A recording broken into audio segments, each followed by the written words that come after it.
Mr. Speaker, we are 6 weeks shy of the second anniversary of the declaration of the global pandemic.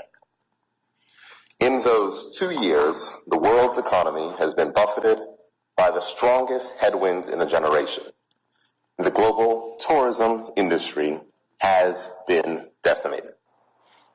Mr. Speaker, the Hotel Tech Report, last published on the 26th of January 2022, records, and I quote, "Global revenue for travel and tourism is estimated to decrease by 34.7% to an estimated $447 billion, when 2020's original forecast was $712 billion, and estimates that, and I quote, tourism spending is not likely to return to pre-crisis levels until 2024, end quote." Here at home, Mr. Speaker, our tourism has severely been impacted. While we await confirmed fourth quarter numbers, the third quarter makes for grim reading. 2021 was a much improved year over 2020. But, Mr. Speaker, when compared with 2019, we see a 52.4% decrease in total air capacity, a 60.1% decrease in leisure air arrivals, 59.2% decrease in total air visitor expenditure. Mr. Speaker, there is a mammoth task ahead to reverse the trend, which was accelerated by the pandemic, and to rebuild an industry which represents the most diverse, direct economic impact for the people of Bermuda. Mr. Speaker, it is no exaggeration to term 2022 as a critical year for recovery. That recovery must be led by bold action, shifts in how we approach our marketing, and decisive action to renew the visitor experience. Mr. Speaker, honorable members will be aware of the reductions in air service to Bermuda and the rationale publicly stated by our valued airline partners. Their message is clear, and we must heed it. We must address the seasonality of our tourism and renew a targeted strategy of air service development. Mr. Speaker, 2 essential elements are required to give us the fighting chance to address airlift issues. In this regard, I would refer honorable members to the most recent comments of the President of Skyport, who, reflecting on the announcement of seasonal reductions in air service to Bermuda by JetBlue, said, and I quote, "In addition to streamlining border entry requirements, getting the Fairmont Southampton hotel property back online as soon as possible are absolutely critical to Bermuda recapturing the optimum number of air passengers and ultimately safeguarding our air service options," end quote. Mr. Speaker, those comments warrant particular attention as data magnifies the impact on air service and air service development occasioned by the lack of hotel inventory represented by the Fairmont Southampton Princess Hotel's ongoing closure. Honorable members will be aware of the government's continuing liability for meeting shortfalls in passenger throughput at the airport, and in this regard, it's important to note that for the years 2016 to 2019, Fairmont Southampton guests represented 12% of the airport's total passenger traffic. Mr. Speaker, my colleagues, the Minister of Health and Minister of Transport, will address the former in statements made to this House, which set out the proposed changes to public health regulations this week and the government's border policy proposals for the current months. I am pleased to address the latter and provide this honorable House with an update of the considerable work done to date to secure the redevelopment of the Fairmont Southampton Princess. Mr. Speaker, it is a matter of public record that myself and the Minister of Finance have been consumed with achieving a formula that advances this redevelopment. As a government, we are keenly aware of what such a project represents to the economy in the short and long term, and how it presents a singular opportunity to make a strong statement about Bermuda's tourism fortunes. Mr. Speaker, in a summary of the direct impact of this hotel's ongoing closure, prepared in collaboration with the Bermuda Tourism Authority, the Ministry of Transport, and the Bermuda Airport Authority, honorable members are invited to note that the hotel's employment was a high of 845 people 77% of whom were Bermudian. And the hotel housed 28.5% of hotel guests arriving into Bermuda. To that end, Mr. Speaker, I'm pleased to advise this Honorable House that the Cabinet has approved the preparation of a special act of the legislature to ensure that the government support for this project is cemented in statutes. This, Mr. Speaker, will provide certainty to the various investors who stand to inject over $200 million into this redevelopment. Mr. Speaker, it is my expectation that the act be considered by this Honorable House will include enhanced support in terms similar to those set out in the Tourism Investment Act 2017 and will address any necessary grants and permission required to achieve the economic viability of the project. Mr. Speaker, the financing structure remains a matter for discussion as between the parties, but I can confirm that we expect to receive a substantive response to the government's most recent position today.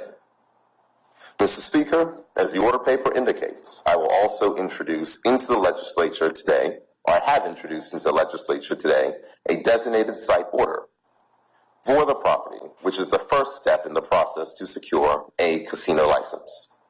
I can also advise honorable members that my colleague, the Minister of Labor, has now initiated discussions with the developers to meet the labor needs of such a development. Let there be no doubt, Bermudians will be first preferred and first hired for all aspects of the project.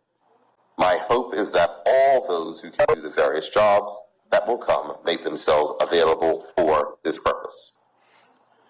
Mr. Speaker, concurrent with the administrative work being done to secure the Fairmont Southampton, there is physical work underway at the site of Bermudiana Beach. Honorable members will recall that this phase of work at the site commenced with a loan of $10 million secured by a government guarantee. Once the loan was approved in June 2021, Bermudiana Development Company Limited began the process of implementing a construction plan in conjunction with the co-developers and contractor BCM. There were several issues which arose during this period, which ultimately resulted in BDCL parting ways with the services of the co-developers, who consisted of McLennan Associates, CBE Holdings, OBMI, Colin Campbell, and Bermuda Realty, Coldwell Banker, in September 2021. Mr. Speaker, BDCL hired the services of Brunel Limited for project management and engineering service and RAD Architecture, Inc. in Miami to provide architectural services for the project. Brunel is a Bermuda-based engineering, project management, and architectural company which has worked on several hotel projects in Bermuda, including the Lauren Hotel, Newstead Hotel, Rosewood Tuckers Point, and Cambridge Beaches. RAD is an architectural firm which specializes in hotels. These two firms were brought on to help resolve the issues that arose during the implementation of the construction plan. These issues primarily related to the positioning of the infinity pool on the cliff's edge, the cost of converting Building F for the reception, restaurant, and bar, and the access to the beach. An alternate plan which resolves the above issues has been devised and agreed and will enhance the development of amenities including an infinity pool, restaurant, spa, gym, and members club. Mr. Speaker, I'm also pleased to advise that Brunel and RID are working on the final building and site plans, which are scheduled meetings with Hilton Hotels be held today to discuss the change to the site and a confirmed opening date. With the agreement of Hilton, the full set of revisions will be submitted for planning approval before the end of February. Mr. Speaker, BCM, Brunel, and various contractors have assessed the infrastructure on site and the plans to upgrade them to meet the needs of the property once the conversion is completed. These assessments have been completed, designs have been agreed, and items have been ordered or are in the process of being sourced. Despite all the changes and assessments, construction has been ongoing. Currently on site, there are 25 workers made up of 21 Bermudians, 2 spouse Bermudians, and 2 non-Bermudians. These numbers will increase substantially once other buildings begin conversion by the next month. Given the revised construction schedule and ongoing supply chain issues, construction will proceed in a full phase approach with the opening of the entire hotel likely in March 2023. Mr. Speaker, to ensure that the all-important aspect of sales is covered, BDCL in the process of advertising for a full-time real estate sales director and a part-time real estate administrator.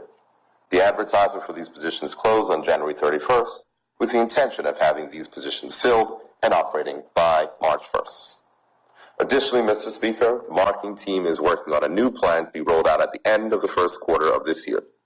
They are currently revising all web pages, brochures, images, videos, and social media channels to reflect the redesign of the units and property. Once completed, and with the new sales team and opening hotel date in place, a marketing push and campaign will start. Mr. Speaker, away from the bricks and mortars of hotels and their importance to our tourism renewal, I'm also pleased to advise the Honorable House that earlier this week, with the Chairman of the Bermuda Tourism Authority, the Honorable Member for Constitution Number 14, and the Chief Executive Officer of the Bermuda Tourism Authority, I received a presentation on the work done to date by Bermuda's branding agency partner, Proverb. This Boston-based agency is led by Bermudian Darren Bascom, and it was insightful to hear the benefit of his success in Boston translated into what can be done for Bermuda. Mr. Speaker, the team still has a few weeks of refinement to do to the plan, but I can signal even now that this will not be any ordinary slogan, tagline, or marketing pitch. They drill down to the very essence of what has been failing us and have fearlessly prescribed what will lead to our repositioning and ultimate success. Mr. Speaker, I've made it clear to the Chairman and CEO that the government's support of the plan is contingent on the development and deployment of a marketing strategy and a slate of on-island experiences that match what intend to say we are. No more let yourself go, Mr. Speaker, and you cannot. No more feel the love, and you won't. And no invitation to pop by when there is nowhere to go. We either have to be who we say we are, pursue who we say we want, and have the courage to meet visitor expectations, or we will be squeezed out of this industry.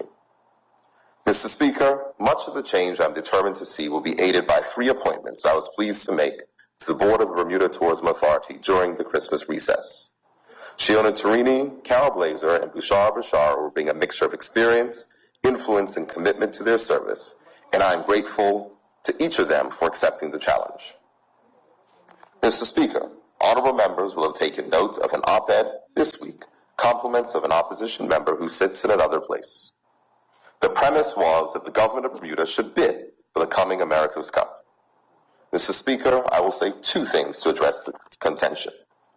First, Mr. Speaker, rinse and repeat is not a tourism strategy. Second, Mr. Speaker, sailing alone is not the path to tourism renewal. It is a part of what we can do well, but it will not position us as different from the historic and staid reputation that is preventing us from matching our competitors' success.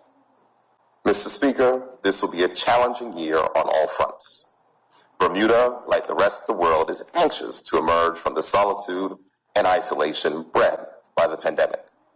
The changes that will soon be announced by the Honorable Minister of Health and the Honorable Minister of Transport will make Bermuda competitive in the tourism marketplace. The reality of COVID fatigue will manifest itself as COVID anger if we do not do all we can to restart this major economic engine for this economy. Tourism's importance to that mission of economic recovery is at the center of our efforts, and I am confident that with the changes announced today, we will meet the challenge of this critical year for recovery. Thank you, Mr. Speaker.